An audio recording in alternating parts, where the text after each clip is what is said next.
ဒီ model လေးကတော့ကျွန်တော်တို့ HP 8316 model လေးဖြစ်ပါတယ်ဒီကောင်ကဆိုလို့ရှိရင်သူကဘာလဲဆိုရင်ပလိတ်ပြကြီးသွားတယ်တချို့ဆိုင်သမားတွေဆိုရင်ဒီ model လေးကိုလာဝယ်တယ်ဆိုင်သမားပေါ့နော်သူပြီးလို့ရှိရင်ဒီကောင်ကဘာအားတာလဲဆိုသူမှာကာရာရှိုင်းနည်းပညာပါတယ်ဒီကာရာရှိုင်းနည်းပညာကကျွန်တော်တို့သပင်အယောင်ဆိုးထားတဲ့လူတွေပြီးရင်တချို့ပေါ့သူတို့အယောင်တွေကနောက်ပိုင်းကြာလာလို့ရှိရင်မွဲဆုပ်ဆုပ်ဖြစ်သွားတာပေါ့နော်ဒါပေမဲ့အဲ့ဒီအပူနဲ့ထိရင်ဒီကောင်ကလင်းလင်းလေးဖြစ်သေးတာတောက်တောက်ပပလေးဖြစ်စေတဲ့နီးပညာပါတယ်ဒီကောင်လေးဆိုလို့ရှိရင်ကျွန်တော်တို့ပလိတ်ပြားဆိုကြီးတယ်ကျွန်တော်ချိန်ပြမယ်နော်ဒါသူ့ရဲ့ lock လောက်ထားလို့ဒါလေးကိုဟားလိုက်မယ်ဒီကောင်လေးဆိုပလိတ်ပြားကကျွန်တော်တို့နှစ်လက်မပေါ့နော်ကျွန်တော်နှစ်လက်မကိုပြေးဖို့ကျွန်တော်သုံးစိတ်လို့ပေါ့နှစ်လက်မကိုပြေးဖို့သုံးစိတ်လို့တရားဆိုလို့ရှိရင်ဒီကောင်ကသုံးလက်မအတီပေါ့နော်ဒါလေးကသုံးလက်မအတီပါပြီးရင်ကျွန်တော်ဒီပလိတ်ပြားကျွန်တော်တို့ဒီ fillet ထဲမှာဆိုလို့ရှိရင်ဒါပလိတ်ပြားအကြီးဆုံးပဲ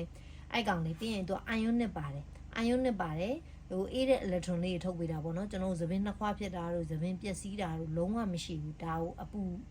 သုံးလို့ရှိရင်ပေါ့နော်ဒီဆက်လေးကဒါသူ့ရဲ့ထူးခြားချက်ပေါ့နော်အဲ့ဒါလေးကတော့ကျွန်တော်တို့ကာရာရှိုင်းနည်းပညာပါတယ် fillet hair straightener လေးဖြစ်ပါတယ်ဒါဆိုရင်ကျွန်တော်360 ဒီဂရီလဲလို့ရတယ်ပေါ့နော်ဒီကြိုးလေးကလည်း360 ဒီဂရီလဲလို့ရတယ်ဒါလေးကတော့သူ့ဘူးလေးပါသူ့ဘူးမှာဟောကျွန်တော်တို့ဒီမှာ care for your hair